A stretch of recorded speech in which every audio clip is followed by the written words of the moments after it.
Salutations. On est reparti pour une section de questions-réponses. J'ai plus de temps que la dernière fois. Donc venez, n'hésitez pas. La dernière fois, on a parlé du kémitisme. Pour ceux qui ont raté, j'ai mis la discussion sur mon compte YouTube. Donc Maat Forever, tout en un seul mot. M-A-A-T Forever. Donc on a parlé du kémitisme. On a parlé des soi-disant kémites qui connaissent à peine 2 mots de Medunetcher, ou hiéroglyphes si vous préférez. N'hésitez pas à me confirmer que vous m'entendez bien.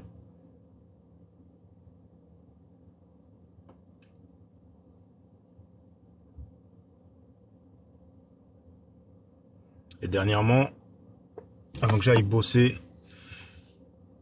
j'avais parlé de ceux qui racontent n'importe quoi, qui mentent délibérément. Parce qu'il est possible de... Ah, merci Narno777. Noirno, ok. Ah, je pense que c'est toi qui... qui intervient sur mon compte YouTube. Alors, on a Kamanit qui demande qui les Ixos blancs ou noirs. Bon.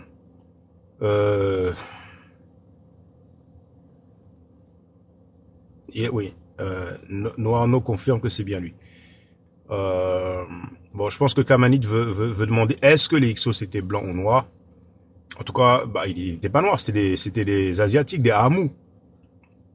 Donc les Heka Chassut, que les Grecs ont appelé Ixos. Non, il n'était pas noir. Alors, il y a quelques années, il y a quelqu'un qui, bah, comme la plupart des panafricains, il est dans la fraude. Il prétend avoir un titre qu'il n'a jamais obtenu. Et à l'époque, il disait que les Ixos étaient noirs. Il disait que les Hébreux aussi étaient noirs. Mais bon, ça lui a pris 8 ans pour finalement reconnaître qu'il racontait pas quelque chose d'avéré. Et l'ironie, c'est qu'en fait, il a fini par dire ce que je disais. Alors, c'est bien parce que cette question me donne l'opportunité de préciser. Il y a une vidéo qui s'appelle White Semites Black Awakening. Je vous invite à la regarder. L'essentiel des ouvrages utilisés se trouve dans la Bibliothèque nationale de France. Vous avez les titres et je vous montre même les pages. Donc, peut-être qu'ici, il y en a encore quelques-uns qui pensent que les gens qui habitaient en Arabie, à Canaan et dans les régions avoisinantes, donc en Mésopotamie, à Sumer, les Akkadiens, peut-être il y en a qui pensent qu'ils étaient noirs en fait. Mais je peux vous garantir, de toute façon, la démonstration c'est mieux que l'argumentation.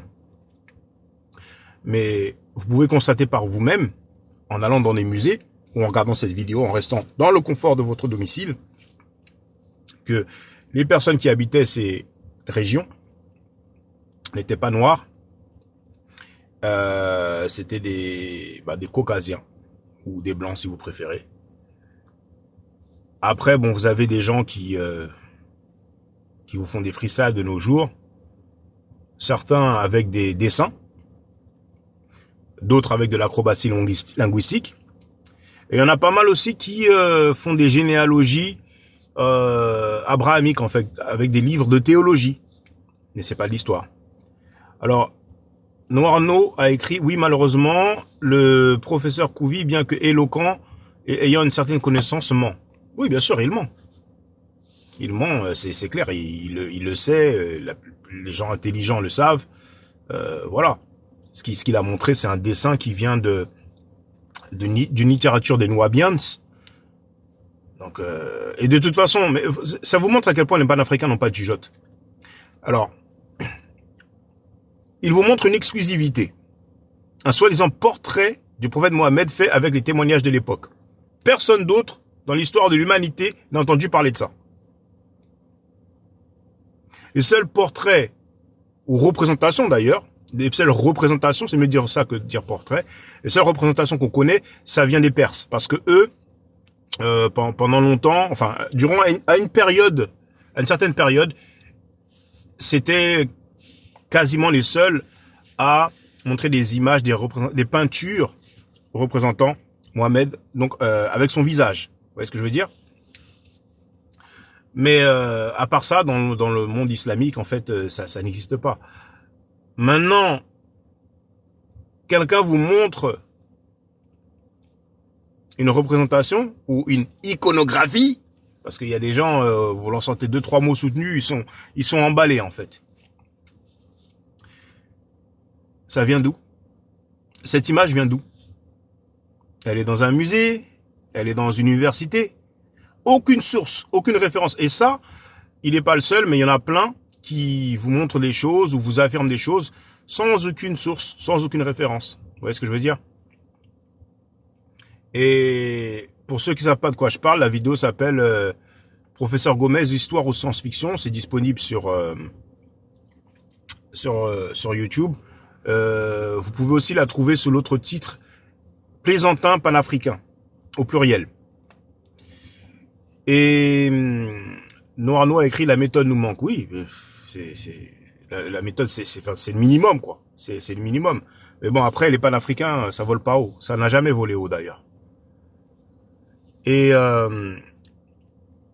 dans cette vidéo, vous pouvez entendre le sèche-cheveux dire « J'en ai même quand il était plus jeune. J'aimerais bien les voir. » Voilà. Mais bon, c'était pour répondre à la question sur les Ixos. N'hésitez pas. Hein. J'ai pas non plus j'ai pas non plus 1 heure. J'ai allé environ une demi-heure. Environ une demi-heure.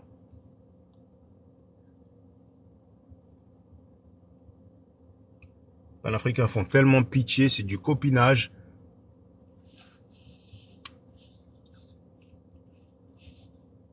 Et pour les gens qui prétendent être professeurs, j'aimerais bien voir leur diplôme. Hein. Mais bon. Parce qu'il y a des gens qui soutiennent des thèses et qui vous donnent des noms de personnes qui ont présidé la soutenance.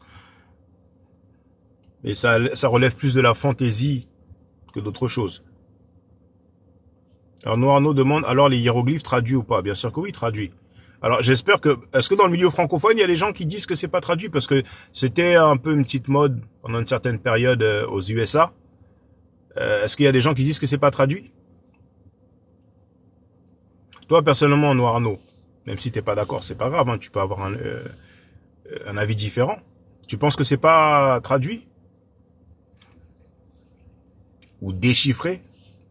Alors, Kamani dit, les Blancs sont-ils des albinos chassés d'Afrique avant l'ère du taureau? Alors là, je peux pas répondre à ça. Vraiment, l'ère du taureau, je connais pas.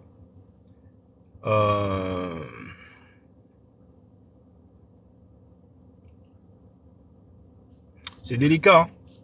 C'est délicat. Je pense que Cheikh Anta Diop a fait allusion sur une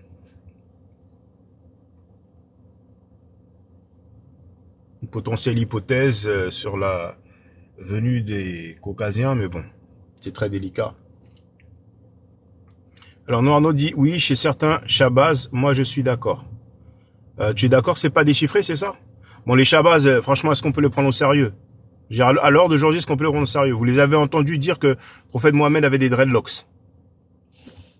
Donc au bout d'un moment, est-ce que vraiment, voilà, c'est en vidéo en plus. Hein. Vous voyez ce que je veux dire? Donc je crois pas qu'on peut les prendre au sérieux. Et c'est eux qui enseignent que les Africains vivent une vie de jungle, que les Africains ne sont pas civilisés, et que les Noirs sont maudits, et que notre apparence physique, c'est l'essence de la laideur. Donc franchement, est-ce qu'on peut prendre des gens comme ça au sérieux? À part les panafricains, qui les prend au sérieux? Il y a pas les francs-maçons, parce que tous ces mouvements-là, ça descend de la franc-maçonnerie. D'ailleurs, c'est bien. En fait, ces questions-réponses, ça va me permettre de vous diriger vers des vidéos qui vont vous mettre au parfum.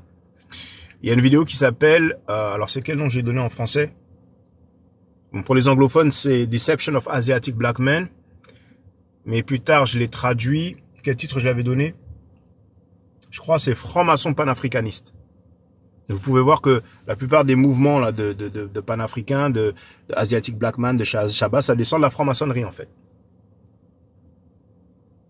Donc Kamanit me précise que c'est la période de Ménès, donc l'ère du taureau.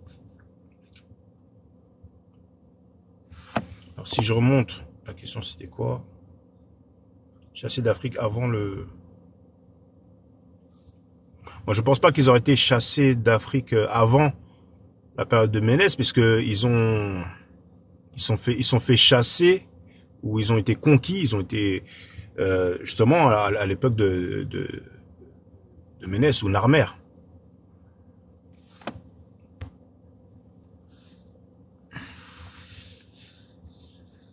Donc je pense que leur apparition doit dater d'un peu plus longtemps. Alors, j'y crois. Tu crois que ça a été déchiffré ou que ça n'a pas été déchiffré? Bon, apparemment, je pense que tu crois que ça a été déchiffré. Alors plus tard, Noirno a écrit sur la paire de Rosette, alors c'est tellement évident. Autre question. Ben, vas-y, n'hésite pas. N'hésitez pas pour les questions. Je vous dis, j'ai pas énormément de temps. Je suis là pour environ une demi-heure. Donc profitez.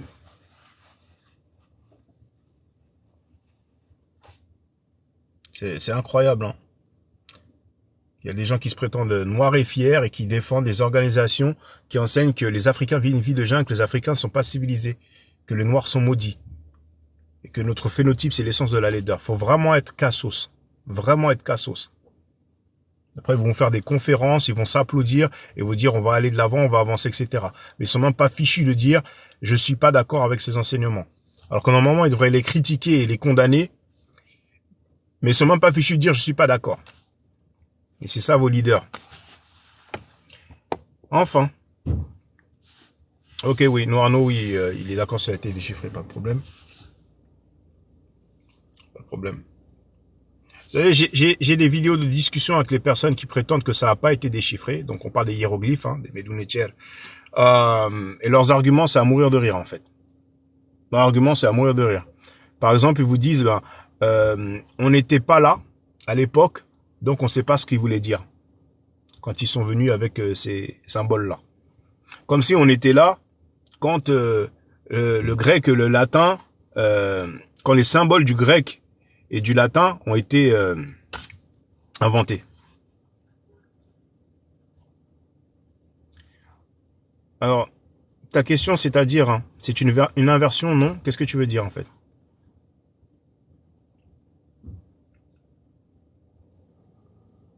Et si jamais vous... il y a des gens qui m'ont envoyé des messages tout à l'heure, et je suis pas sûr d'avoir une boîte de réception sur TikTok. Hein. Donc, privilégiez les messages directs, en fait, parce que j'ai l'impression que quand vous m'envoyez des messages pendant que je fais un live, je peux les voir que pendant le live, en fait. Après, s'il y a une boîte de réception quelque part, ben, informez-moi parce que je suis pas au courant. Alors, Kamanit a écrit, c'est une manipulation des scientifiques noirs pour servir de sacrifice et les travaux manuels. J'ai pas compris, en fait, la deuxième partie de ce message. Alors, Noirno a écrit, ils ont mis les dynasties noires nubiennes en période tardive. Maintenant, il y a une séparation distincte entre la Nubie et l'Égypte, mais en fait, Assouan, c'est plus ou moins la Nubie, en fait. Parce que je veux dire, là où il y a le temple d'Abou Simbel. Donc, en effet, lorsque les gens vont parler de Pharaon noir, ils vont parler de la 25e dynastie, Taharqa, etc. Voilà, c'est ce qu'ils aiment faire, en effet. Mais une fois de plus, hein, pour ceux qui sont pas au courant, j'aime bien faire cette référence-là. C'est au musée du Louvre. Et c'est au premier étage du département Sully, S-U-L-L-Y, donc la section pour l'Égypte antique. Et il y a Amenhotep III, ou Amenophis III, donc le père d'Akhenaton. Et on a 3 peintures. Mais il n'y a pas que ça. Hein. Après, pour ceux qui veulent prendre le temps, j'ai énormément de de statues, notamment, et de stèles où on voit clairement les phénotypes des Égyptiens anciens. Mais ce qu'ils aiment faire, c'est montrer des représentations de la basse époque. Donc la basse époque, c'est après que les indigènes d'Égypte antique ne dirigeaient plus. Donc on peut dire à partir de moins 600. Même si, en général, je pense que quand les gens disent la basse époque, ils pensent surtout à moins 400, avant l'ère chrétienne ou avant Jésus-Christ. Mais bon, le sac de Thèbes, voilà, c'est vers 600 avant l'ère chrétienne.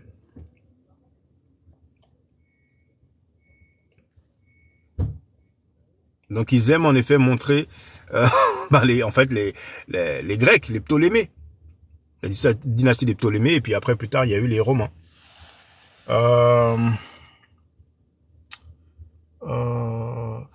10 minutes. 10 minutes, ouais, 10 minutes.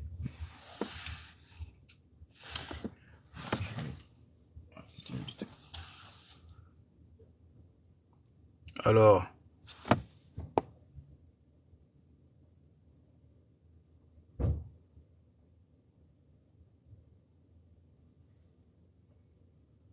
Arnaud me dit courage, tu es allé au front contre les Shabazz, etc. Bravo. Ouais, après, vous savez, hein, je me suis pas levé un matin et je me suis dit je vais aller contre tel ou un tel. Hein. C'est parce qu'ils ont des propos négrophobes, c'est tout. Hein. Vous voyez, parce que il y a des gens, vous pouvez voir des débats. Hein, il y a des gens qui étaient là, mais pourquoi tu fais une fixette sur un tel, etc. Moi, les gens qui tiennent les propos négrophobes, je suis pas d'accord et puis c'est tout, je l'exprime. Mais il y a des gens qui considèrent que parce qu'une personne est noire, c'est pas grave s'il tient des propos négrophobes. Tout comme vous pouvez entendre les panafricains / Shabazz dire que si un noir quelqu'un peut être violeur ou pédophile à partir du moment où il est noir et le considère comme un membre de sa famille. Vous voyez ce que je veux dire? Après, chacun ses valeurs. Hein. Chacun ses valeurs.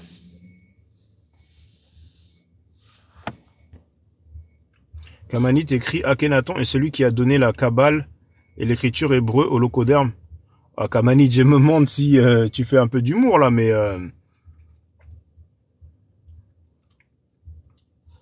ce que tu mets là.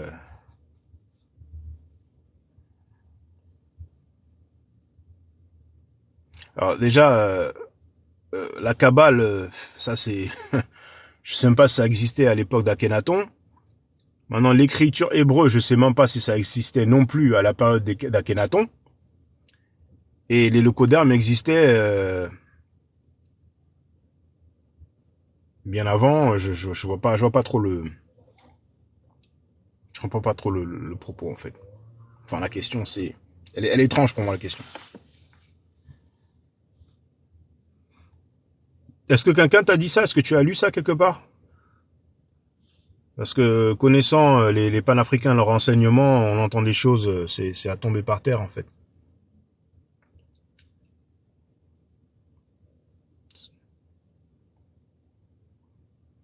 Alors on a D'Angèle Brens qui dit bonjour, bonjour. Noirno dit quel argument sur l'Égypte antérieure à la Mésopotamie? J'ai des citations, et c'est sur mon ordinateur. Bon, il y a deux choses. Il y a la civilisation et il y a l'écriture. Souvent, ils aiment dire que c'est l'écriture cunéiforme qui est antérieure en fait aux hiéroglyphes ou aux Médonetiel. Même si j'ai des citations qui disent l'inverse. Après, pour la civilisation, ben, vous pouvez regarder les vestiges de Mésopotamie et vous verrez des ruines de la terre. Alors que pour l'Égypte, vous allez voir des choses bien plus intéressantes. Hein. Même avant la période dynastique. Après, vous savez, même si la Mésopotamie était antérieure, qu'est-ce que ça change? Ça change pas grand-chose. Vous voyez ce que je veux dire? Ça change pas grand-chose. Hein. Parce que de toute façon, il y a eu des choses avant Kémet, c'est vrai. Maintenant, Kémet, c'est un empire qui a vraiment duré de façon plus ou moins continue pendant au moins 3000 ans. Donc la période dynastique, après la période dynastique, pré-dynastique, etc. Alors là, Noirno écrit, ils veulent dire que la Mésopotamie a fait l'Égypte. Donc, parfois, ils veulent dire ça, mais c'est souvent les gens abrahamiques, en fait. Ouais. Parce que aux States, vous avez les Hebrew Israelites, donc les Hébreux israélites. Apparemment, ils sont en Angleterre aussi, et puis bientôt, ils seront peut-être en France, hein, parce que de toute façon, en France, vous avez vu les gens applaudir les djihadistes. Donc, on leur donne un petit billet, et puis c'est réglé. Hein. Il y a une vidéo de panafricains qui applaudissent et glorifient Osama Bin Laden, pour ceux qui ne l'ont pas vu. D'Angel Brands demande c'est quoi le sujet. On parle d'histoire en général, donc si tu as des questions, n'hésite pas. On parlait plus précisément de l'Égypte antique. On a abordé la Mésopotamie, on a abordé le déchiffrement des hiéroglyphes. Noirno dit, que sais-tu de l'écriture non déchiffrée en Haute-Égypte, à Taméri ou Tasseti? Alors, à part la seule écriture qui est considérée comme non déchiffrée, ce serait l'écriture méroïtique. J'en sais pas grand-chose. C'est pas comme si c'est le flou total. Ils ont pu distinguer quelques symboles, mais bon, je pense pas que... je sais pas si on peut dire que ça a été déchiffré, en fait. Je pense qu'il y a le flou. Même s'il y a un Afro-Américain qui prétend l'avoir déchiffré. Il y a des gens, ils ont toujours les exclusivités, mais bon, je l'ai entendu parler de divers sujets, et ça m'a l'air farfelu, en fait. Alors, D'Angel Brands disait, je voulais comprendre le principe des pharaons noirs et l'empire de Kemet. Il suffit simplement d'aller dans un musée, et puis de voir à quoi ils ressemblaient avant le sac de Thèbes, avant la basse époque. Avant moins 600 avant Jésus-Christ. Vous avez aussi la section où il y a les sarcophages. Et vous pouvez voir qu'il y a des peintures, les couleurs sont toujours en bon état. Et vous pouvez voir les phénotypes. Vous pouvez voir la couleur de la peau, la forme des lèvres, la forme comment ça s'appelle, du nez, etc. Et au fil des années, je suis allé dans beaucoup de musées dans divers pays du monde. Et en général, c'est consistant. On voit le phénotype.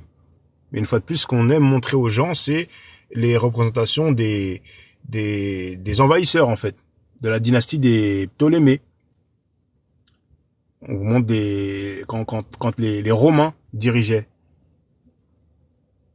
C'est comme si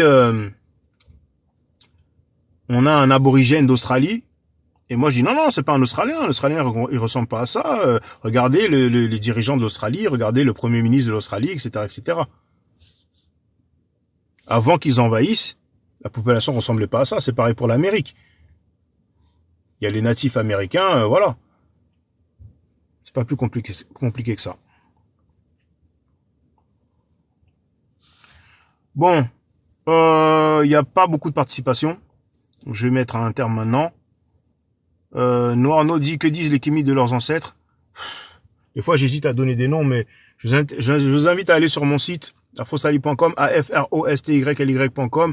Sur la barre de navigation à gauche, vous avez un lien qui dit panafricanisme. Vous allez entendre un panafricain qui est apprécié parmi les panafricains. C'est les gens qui travaillent avec des pédophiles sans problème. Même s'ils ont des membres de leur famille qui critiquent les pédophiles. Mais une fois qu'ils se mettent à travailler ensemble, là, on ne doit plus critiquer les pédophiles. Et d'ailleurs, même les protéger, les défendre. Vous pouvez entendre ce qu'ils disent, hein, sur les soi-disant délires égyptiens. Le manque de respect. C'est ce que je veux dire. Il y a des gens qui osent vous dire que personne n'a fait avancer les travaux de Cheikh Anta Diop, comme si Théophile Obenga n'existait pas. Et bien d'autres professeurs et docteurs qui ont obtenu leur doctorat, pas des gens qui prétendent avoir soutenu leur thèse, et ça relève plus de la fiction que d'autres choses. Vous voyez ce que je veux dire? Donc, par exemple, vous voyez la Nation de l'Islam. Alors, beaucoup ne sont pas au courant de ce que c'est, mais c'est l'organisation dirigée par Farrakhan. Même si ça s'appelle Nation de l'Islam, ça n'a rien à voir avec l'islam orthodoxe, parce qu'ils enseignent que Allah est un homme, né en 1877. J'ai des vidéos de ça où vous voyez des Shabazz, des amis des panafricains qui confirment ça, hein, que Allah est un homme. Hein. Mais les musulmans en France, franchement, ils sont drôles en fait, ils sont space. Donc, pour un musulman, ça s'appelle le shirk. Donc, il y a un membre de la Nation de l'Islam qui a obtenu un doctorat en études islamiques et qui a dit, jetez Kemet à la poubelle, jetez Mahat à la poubelle, jetez Amon-Ra, le dieu esclavagiste. Donc ça, c'est pas un kémite qui parlait, c'est un docteur en études islamiques, membre de la Nation de l'Islam, l'organisation qui enseigne que les Noirs sont maudits, que les Africains sont pas civilisés et que les Africains vivent une vie de jungle.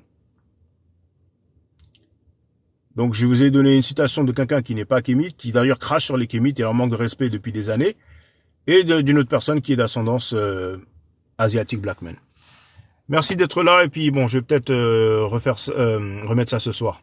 À bientôt.